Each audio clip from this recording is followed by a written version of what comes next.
Sejam todos bem-vindos ao canal TV CE Ahá.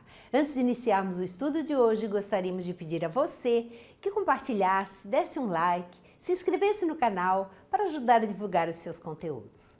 Hoje nós vamos estudar a primeira parte das ocupações e missões dos espíritos, da pergunta 558 a 572. Na pergunta 558, alguma outra coisa incumbe aos espíritos fazer que não seja melhorarem-se pessoalmente? Os espíritos têm atividades, além da sua melhora íntima, além do seu trabalho interno, eles fazem alguma coisa?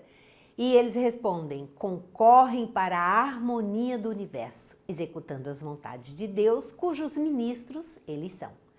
A vida espírita é uma ocupação contínua, mas que nada tem de penosa, como a vida na Terra, porque não há fadiga corporal, nem as angústias das necessidades. O trabalho no plano espiritual, ele é contínuo. Quanto mais elevado o espírito, mais responsabilidades eles têm. Só que os espíritos não acham ruim de trabalhar, não acham ruim de se ocupar, não acham ruim de fazer o bem e de trabalhar incessantemente por este bem da humanidade. Por quê? Porque o trabalho no plano espiritual não exige a fadiga do corpo. Eles não têm corpo, eles não se cansam, eles não desanimam, muito pelo contrário, quanto mais eles fazem, quanto mais trabalham, quanto mais desejam o bem, melhor eles se sentem. Muito mais satisfeitos consigo mesmo e com o trabalho que estão realizando. Na pergunta 559, também desempenham função útil no universo os espíritos inferiores e imperfeitos? E os espíritos inferiores, eles também trabalham? Quando desencarnarmos, porque todos nós somos espíritos inferiores, espíritos imperfeitos, quando desencarnarmos, também trabalharemos? E eles respondem, todos têm deveres a cumprir. Para a construção de um edifício, não concorre tanto o último dos serventes de pedreiro como o arquiteto? Todas as profissões aqui na Terra não trabalham numa determinada construção?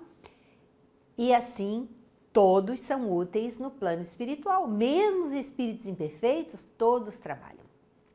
Na pergunta 560, tem atribuições especiais cada espírito?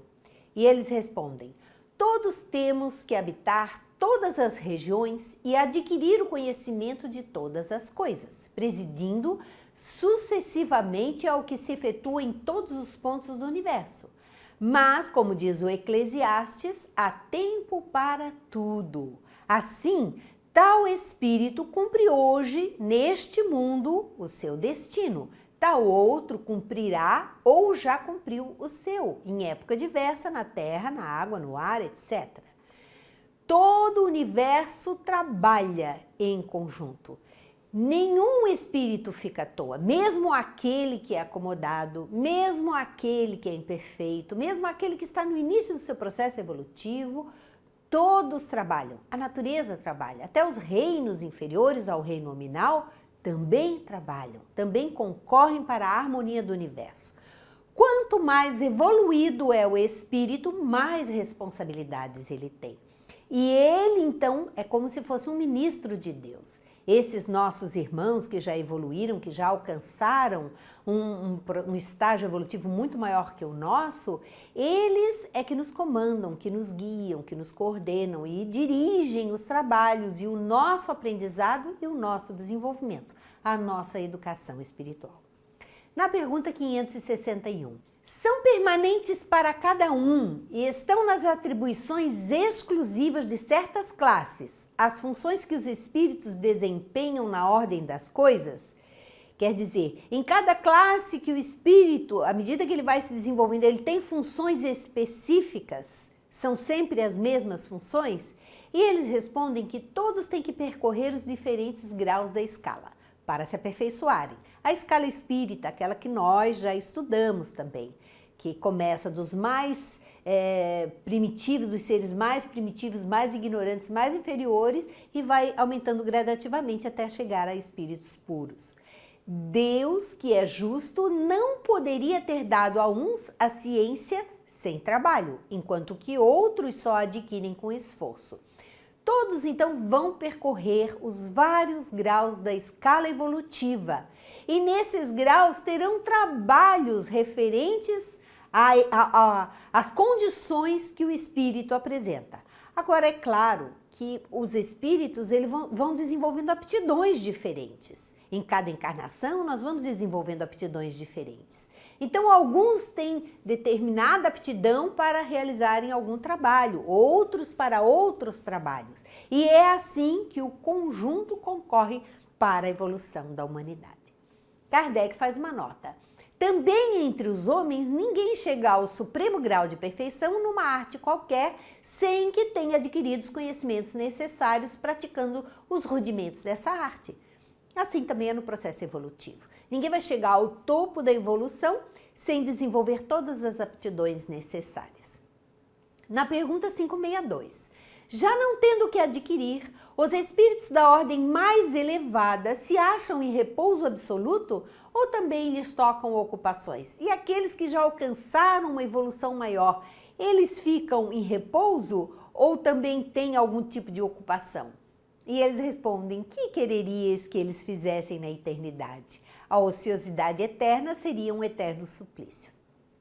Realmente, quanto mais, é o contrário justamente, quanto mais evoluído, maior a sua responsabilidade, maior o seu trabalho, mais abrangente é o seu trabalho.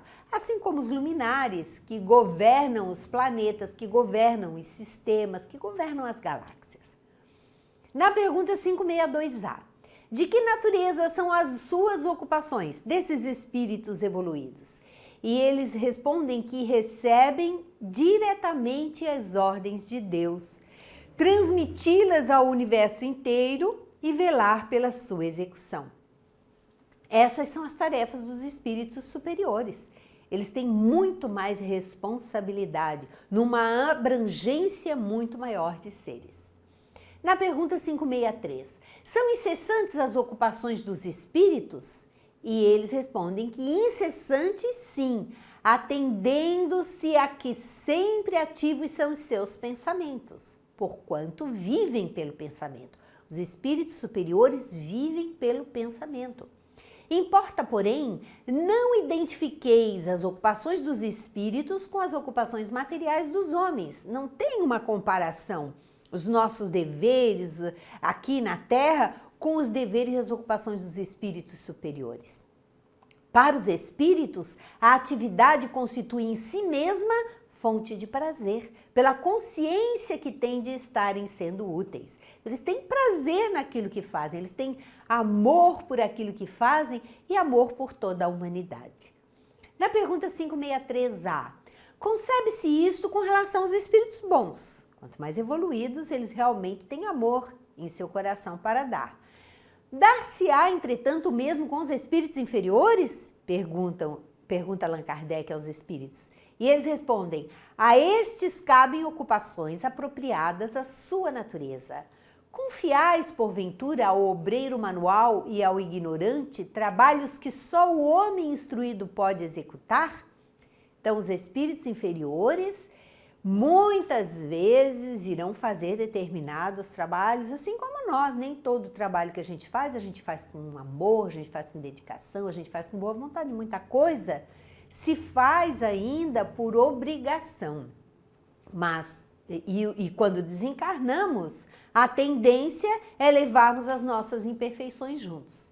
Mas é diferente, então, com a espiritualidade inferior, que tem as suas ocupações, e com a espiritualidade superior, que já alcançou o amor em seu coração, que já sabe trabalhar com essa energia do amor, que não está mais sujeita à materialidade como nós ainda estamos. E na pergunta 564, haverá espíritos que se conservem ociosos ou que de nenhuma coisa útil se ocupem? Então, existem espíritos ociosos no plano espiritual? E eles respondem que há, mas esse estado é temporário e subordinado ao desenvolvimento de suas inteligências. Certamente há espíritos que, como certos homens, só para si mesmo vivem. É apenas um espírito desencarnado, ele vai continuar com todos os seus sentimentos, emoções, com todas as suas conquistas íntimas. Pesa-lhes, porém, essa ociosidade, e cedo ou tarde o desejo de progredir lhes faz sentir a necessidade da atividade, e felizes se sentirão por poderem tornar-se úteis. Referimos-nos aos espíritos que chegaram ao ponto de terem consciência de si mesmos e livre-arbítrio, porquanto em sua origem todos são quais crianças que acabam de nascer e que obram mais por instinto que por vontade expressa. Quando o espírito adquire a sua consciência e começa a desenvolver essa consciência, mesmo sendo ainda um espírito atrasado, inferior, mas ele sabe, ele sente que a ociosidade, o ficar sem fazer nada, só lhe trará infelicidade. E o contrário, o trabalho desenvolve a inteligência, desenvolve o seu poder interno, desenvolve aptidões que vão contribuir para a sua evolução espiritual. Na pergunta 565, atentam os espíritos em nossos trabalhos de arte e por eles se interessam? Ele quer saber assim, e os espíritos se interessam também por arte? E eles respondem, atentam no que prove a elevação dos espíritos e seus progressos. Aqueles que gostam e que são mais evoluídos e que estão se desenvolvendo, eles vão ser atraídos pela verdadeira arte. Agora, aqueles que ainda usam a arte como um meio de extravasar a sua animalidade, o seu instinto, a sua inferioridade, esses vão buscar também aqueles que se afinizam com esse tipo de situação. Na pergunta 566, um espírito que haja cultivado na Terra uma especialidade artística, que tenha sido, por exemplo, pintor ou arquiteto, se interessa de preferência pelos trabalhos que constituíram objeto de sua predileção durante a vida? Ele quer saber dos interesses dos espíritos. São os mesmos? Se ele trabalhava com determinada situação, se era arquiteto, tinha alguma profissão específica que gostava muito, ele vai continuar atuando nessa área quando desencarnar? E eles respondem que tudo se confunde no objetivo geral. Se for um espírito bom, esses trabalhos o interessarão na medida do ensejo que lhe proporcionem de auxiliar as almas a se elevarem para Deus. Por quê? Se esse tipo de trabalho vai lhe proporcionar alguma coisa boa, um desenvolvimento para ele ou para aqueles que estão à sua volta, que são do seu interesse, ele até pode continuar a atuar de alguma forma nesta área. Ademais, esqueceis que um espírito que cultivou certa arte, na existência em que o conheceste, pode ter cultivado outra em anterior existência, pois que se lhe cumpre saber de tudo para ser perfeito. Então, os espíritos, eles podem, nessa encarnação em que nós o conhecemos, ter desenvolvido determinada arte, determinada profissão, mas ele já desenvolveu outras aptidões em outras encarnações. E nós não sabemos o que realmente vai no seu mundo íntimo. Aqui, a área de trabalho, ele vai se dedicar, seja por vontade própria, seja porque será requisitado pela espiritualidade. Assim, conforme o grau do seu adiantamento, pode suceder que nada seja para ele uma especialidade. Foi o que eu quis significar dizendo que tudo se confunde num objetivo geral.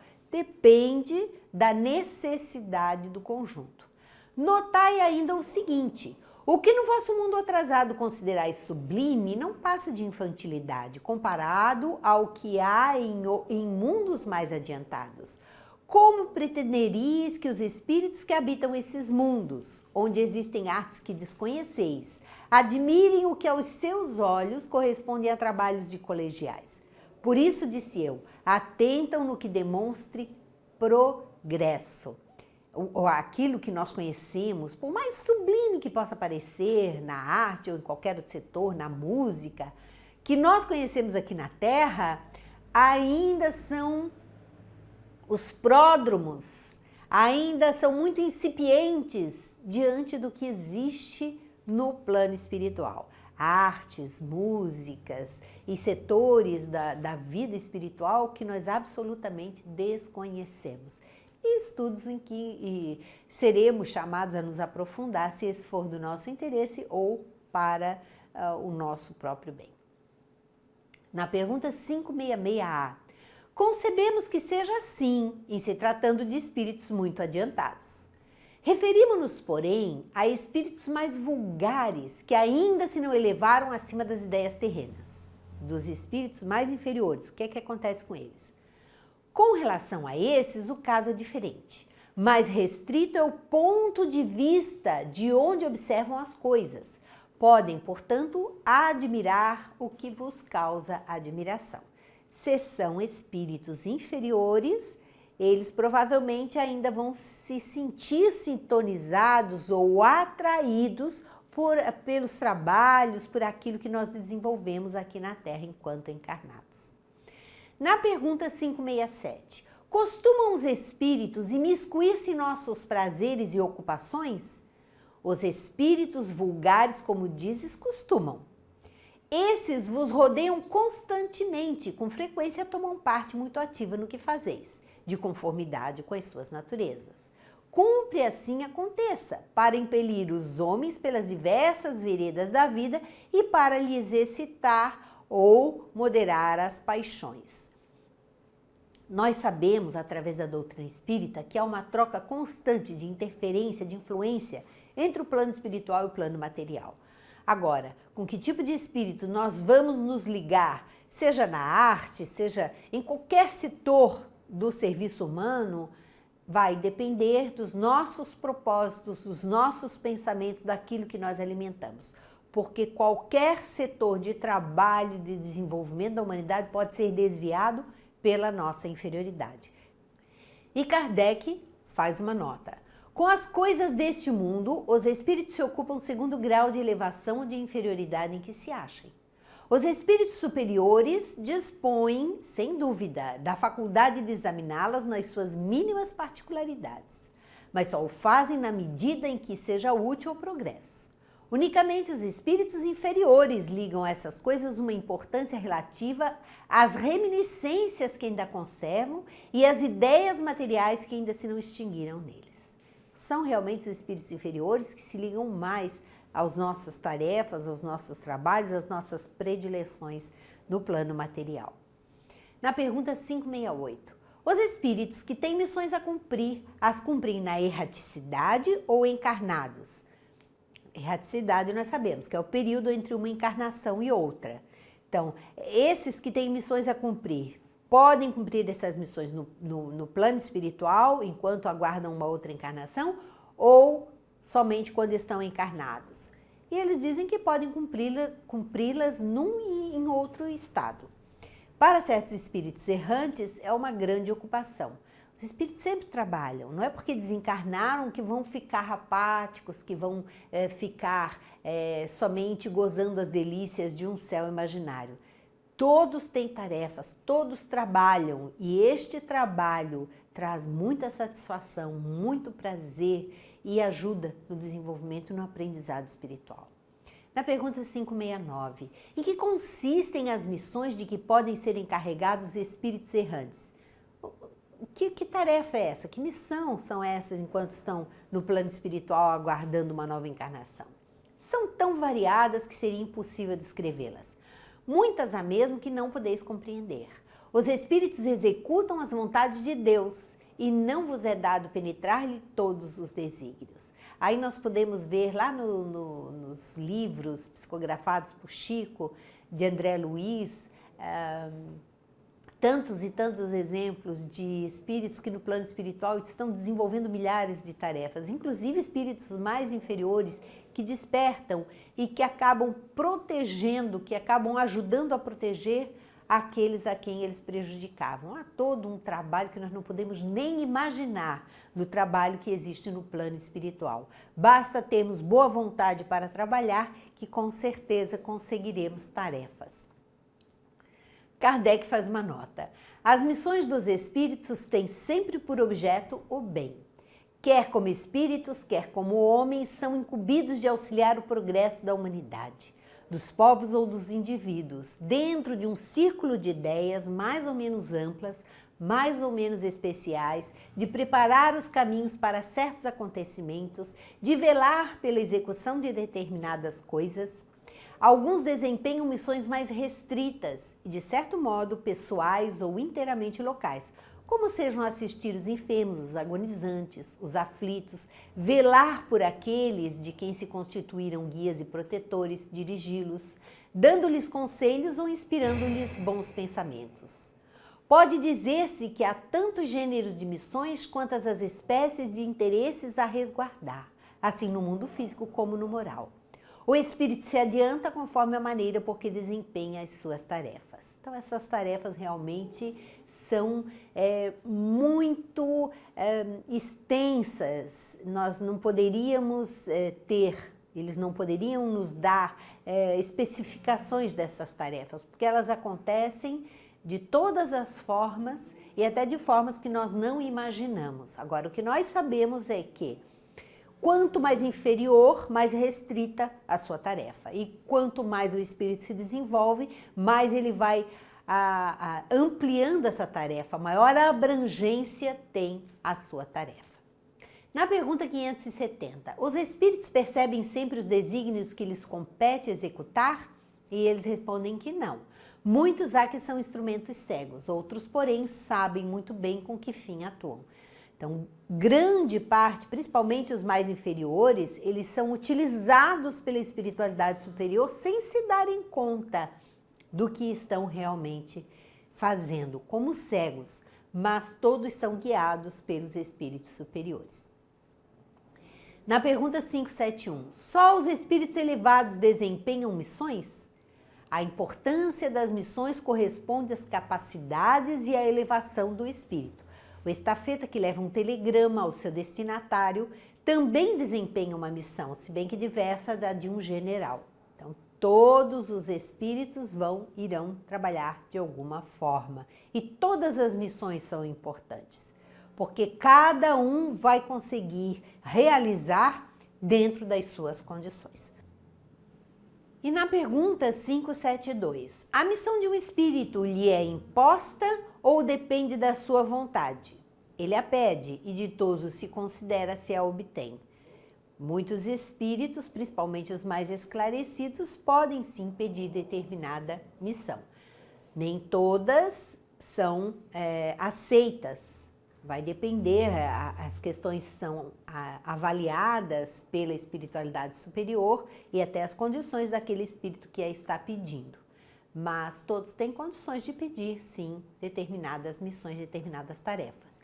Na pergunta 572A, pode a mesma missão ser pedida por muitos espíritos? E eles respondem que sim. É frequente apresentarem-se muitos candidatos, mas nem todos são aceitos, porque tudo sofre uma avaliação dos espíritos superiores. Cada um de nós, na medida que nos propusemos a trabalhar, tanto no plano espiritual quanto enquanto encarnados, todos nós sofreremos essa avaliação, passaremos por essa avaliação da espiritualidade superior que irá se responsabilizar pelas nossas vidas, pelas nossas tarefas, irá nos ajudar a desempenhar essas tarefas. Mas para isso, eles precisam ver se nós realmente temos as mínimas condições de realizá-las. Assim, nós encerramos a primeira parte deste tema e esperamos todos vocês no próximo encontro. Muito obrigada.